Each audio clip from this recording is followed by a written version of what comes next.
Hey, Vsauce, Michael here, and what do you say we get out of here to space and into an orbit? That way we could just float around and be free from the influence of gravity.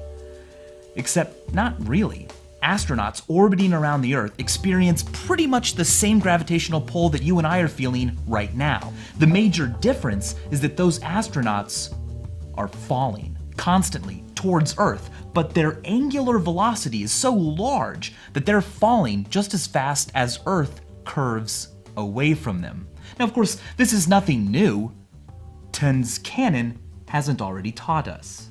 Gravity makes stuff fall, and in particular, Newton realized that it makes objects accelerate towards the Earth the same amount independently of how fast they're moving horizontally. That's called relativity. And of course, orbiting is just falling, but falling where you move horizontally fast enough that the Earth falls away faster. In order to successfully fall and miss the Earth, unless you dug a tunnel, you'd need to be traveling at almost 17,000 miles per hour, or 8 kilometers every second. So you'd probably incinerate from friction with the air well before you had a chance to enjoy the trip. Of course, Newton's thought experiment involved the Earth, but on something smaller like the Moon, the cannon wouldn't have to throw its projectile nearly as fast for it to complete an orbit. In fact, if you had a powerful enough gun on the Moon, and you fired that gun at the horizon and then waited a little bit, you could get hit in the back of the head by the same bullet. Henry calculated that the bullet would have to travel about 1,600 meters per second, which is exactly how fast the Paris gun fires. Now that's a powerful gun, it's no squirt gun. But if you had a squirt gun out there in space and you fired a stream of water at the sun, how much water would it take to put out the sun?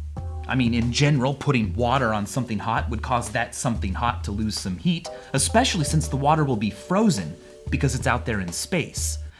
But here's the issue. The sun is not a big ball of hydrogen on fire. Instead, the sun is powered by fusion.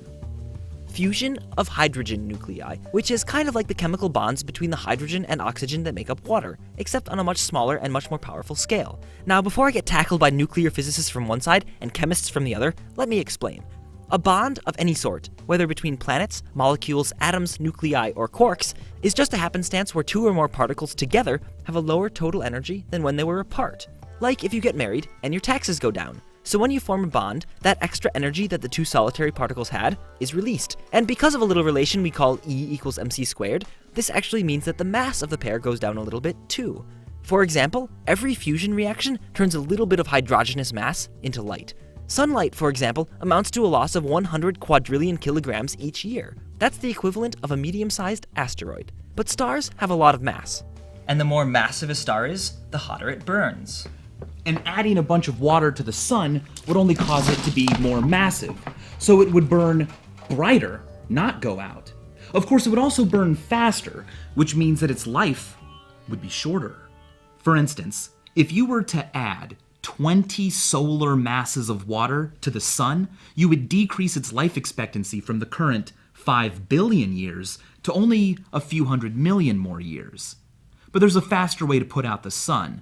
Take that water or whatever material you want and shoot it into the sun in a way that causes everything to get spread out and scattered so that there's no longer the critical density needed for fusion to occur. Now, no matter which avenue of putting out the sun you pick, both would be a disaster. Literally. Disaster. From dis meaning against and aster meaning star. You would have literally turned our own star against us. If you were somehow able to avoid that disaster by magically appearing in intergalactic space, here's a fun experiment to try. Take out your gun and fire a bullet. That bullet will be forever alone. That's because the universe is expanding, and if you were a few megaparsecs away from the nearest galactic cluster, on average those galaxies would be 200 kilometers farther away from you every passing second. In space terms, 200 kilometers a second is pretty slow. It's barely as fast as the solar system orbits the center of the Milky Way, and stars closer to the center of the galaxy can orbit 10 times faster. But a measly bullet travels only a few kilometers every second, and would have no chance of reaching the receding galaxies ever. It makes you realize how tiny we are compared to the scale of the universe. But it also makes you realize how close together we all are here on Earth. Of course, to get from one side of the Earth to the other, you have to fly over half the sphere. So what if instead there were a tunnel through the Earth? Let's jump over to my channel, Minute Physics, to see what happens. Click here, and I'll see you on the other side.